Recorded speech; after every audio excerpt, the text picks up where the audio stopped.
Ladies and gentlemen, welcome back. This is Violet River versus Starmaster. I'm Zetz. You're watching the Jimvitational 2 Losers Bracket. Let's do it. Lead Vaporeon not wanting to see Zap. You got a Snorlax, though, if you're River. About as good of a switch-in as any, I'd say. Gonna BP, bring the Sand into the mix. And River, suspecting a Skarm, could come in hitting the T-Tar with a Fire Blast Snorlax, not the most common Snorlax. And Lax is going to stay in with Brick Break, mixed Snorlax. It's got similar moves to a mixed Salamence, apparently. And bringing Metagross in on a suspected Rock Slide that could have been scary had Starmaster decided to EQ a second time, but River pivoting in the Metagross rather adeptly. And now it's Starmaster finding an opportunity to get the Charizard in on a resist. That raise for the Metagross unlikely to matter. And Vaporeon dodging a Fire Blast in this one. Lot of repositioning early on. Suicune revealed. And Ice Beam click from River. Suspecting something that resists water would come in. Maybe hoping to catch... What would you want to catch there? Let me know in the comments. What do you think River was suspecting was coming in that spot? Anyway, with Snorlax in front of Suicune, I think the Snorlax is going to be, yeah, pretty happy to click Body Slam. Going to outspeed this Celebi now. What could Starmaster be hoping to do? Could it be CM pass to a Charizard, Zapdos, Suicune core? Breloom easily taking an Earthquake. And something's likely to go to bed on Starmaster's side. Opting to put Celebi to sleep. It's interesting. I guess the Celebi could just stay here, resist the Focus Punch. It still does 34%, damn. Perhaps Celebi is representing Psychic coverage, could wake up and revenge. No, just Hidden Power Fire, sure.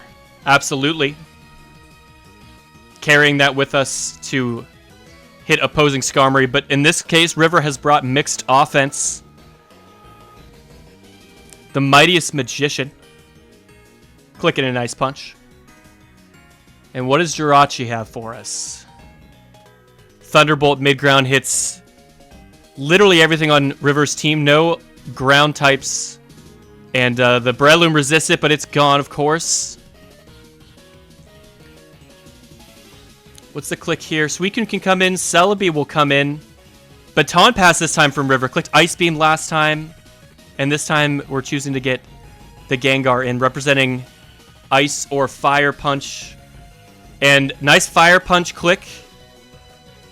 Okay, yeah. Tough spot for Starmaster. All the coverage with Gengar. Not an easy switch in that situation. River avoiding a paralysis from the Jirachi. And that's a bulky Tyranitar. 28% from Hidden Power, and the Jirachi is out of here. There's Fire Blast. And it hadn't revealed anything, so Starmaster staying in, trying to scout the T-Tar, and is able to revenge with a T-Tar of his own. Allowing River to get the Metagross in, though. And she's going to double to Gengar on an Earthquake. Wow. Okay. Is this what she wanted? Is she carrying Wisp? Now we're going Metagross on Rock Slide. Alright, well, she's gaming. She's calling out these moves, but she's not making progress. She's outsped by the T-Tar. And she's going to hit back with a Meteor Mash, which will eliminate. And that raise, again, nice to have, but unlikely to matter when Zapdos is coming in threatening to revenge. Will River let go of the Metagross? It appears she will. Snorlax still fairly healthy. Yeah, and likely to be the preferred answer for River. What can Starmaster do? Celebi, not overly healthy. Can take a Body Slam. Avoids the para. That's nice. At least Celebi can click something. Maybe Leech Seed to try to help something else deal with the Lax. But what might that something else be? Is it going to be... It's Charizard. Okay. Can Charizard... Well, at 78, yeah, maybe you can live a Body Slam. But we're going to be pivoting around a bit. And nice double from Starmaster, getting the Zapdos in front of the Vaporeon. Snorlax can only come in so many more times, and yeah, River's going to have to give up the Vape to bring Lax in perhaps one last time at 41%. Its gauge has been nearly completely spent. Here's Charizard. Gets the para. That's huge. That's massive. Without that para, you've got Blaze Range, Charizard, Click and Fire move. I believe, unless this is Thick Fat Lax, that likely was going to get there. Starmaster took a lot of time off of what's left of his timer to decide that it's going to be Suicune. And Freeze Outs apparently is what Starmaster's going to go for. Surprising to me that they concluded, but yeah, I guess not a really good spot. Didn't want to give up health from the Zapdos. And that's a 2-shot. Can Zapdos get a para? Because that might be Starmaster's only out. Does not get it. Back and forth. Very tight match here.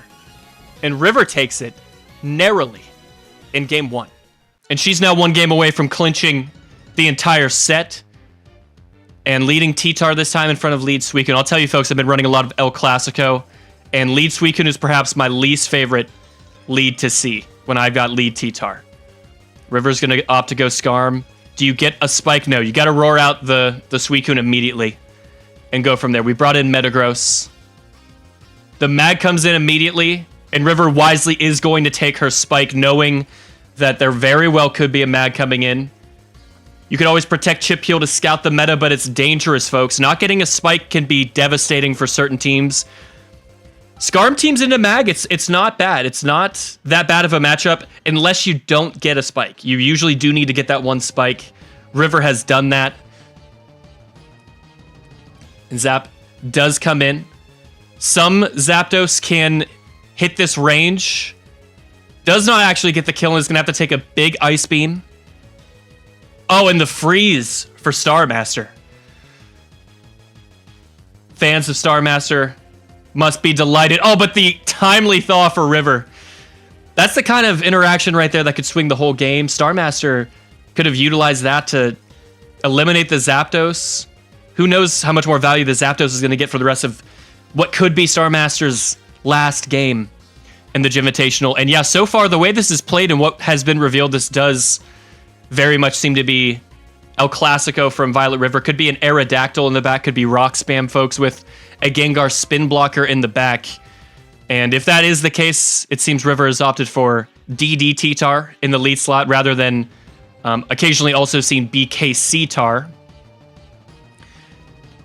And this is a turn right here. Do you go for the Earthquake kill on Metagross? You do. It actually doesn't kill. What a bulky Gross.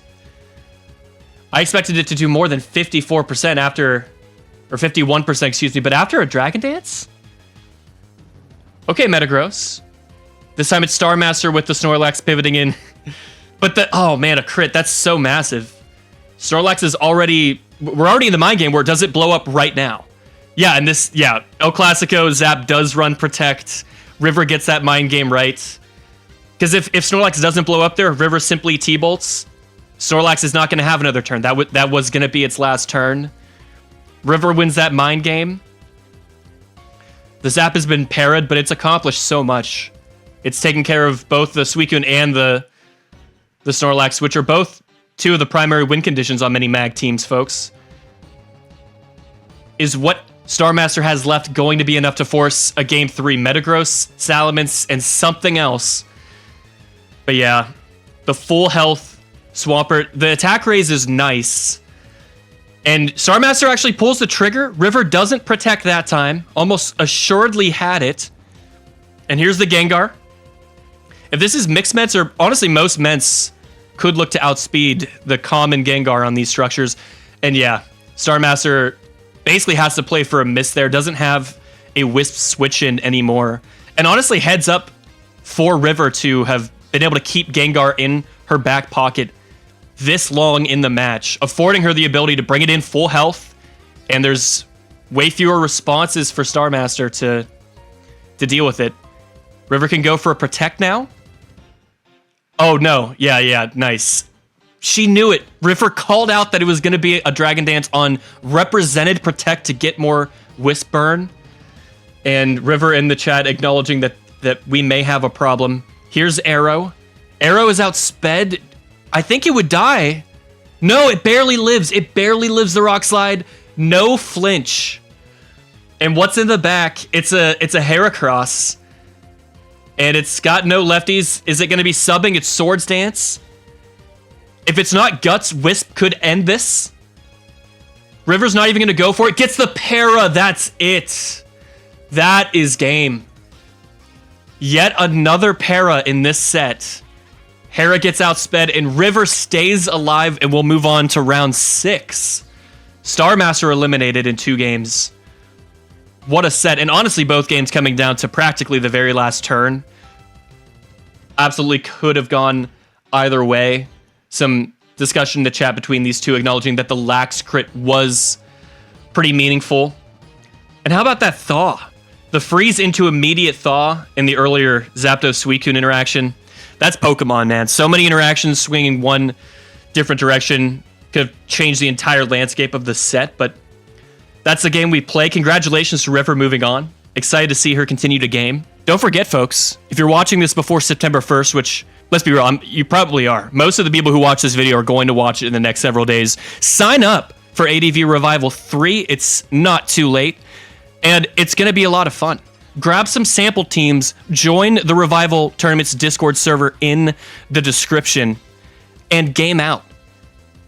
ADV is like the greatest, man. It's the best. It's sick.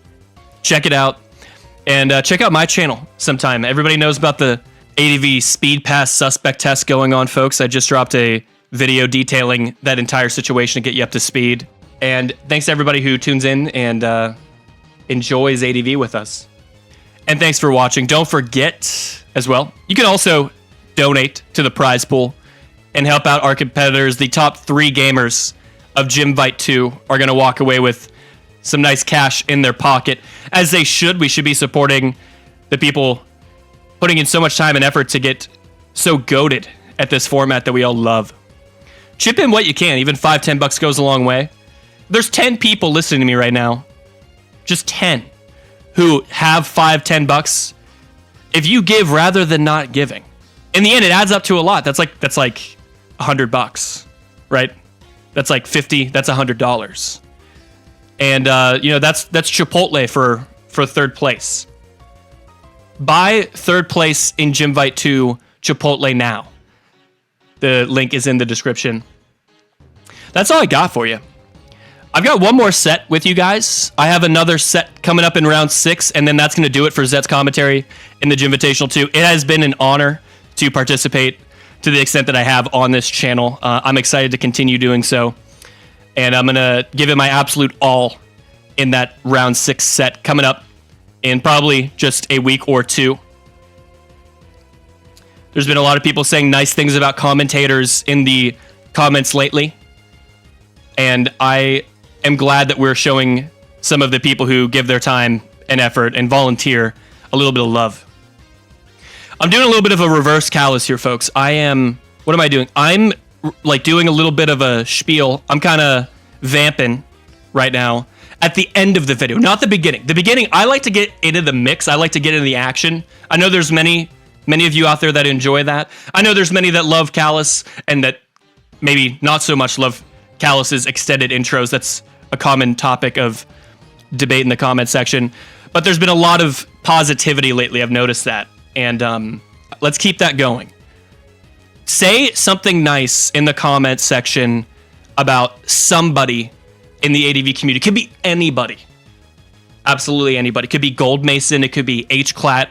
It could be McMegan. It could be River or Starmaster. Callus. Jimothy Cool. Who are some other people in the ADV community? Does anybody else know other people in ADV? You know, the other cool thing about this extended outro, folks, is when you're watching this, and before I started commentating these videos, I was an avid watcher of ADV Revival. I would watch every single video. And there's a problem, right? Because when you're watching and you get into a game 2 situation and you can kind of see the remaining length of the YouTube video, sometimes like you kind of know, okay, there's probably not enough time for the rest of this game and yet a 3rd game remaining in this YouTube video, so you kind of already know the outcome. And what we're doing right now is we're introducing a little bit of ambiguity. We're not spoiling anything, and we're keeping things fresh for you. I think that's about all I got. Do I have any? Do I have anything else? I think that's what I've got.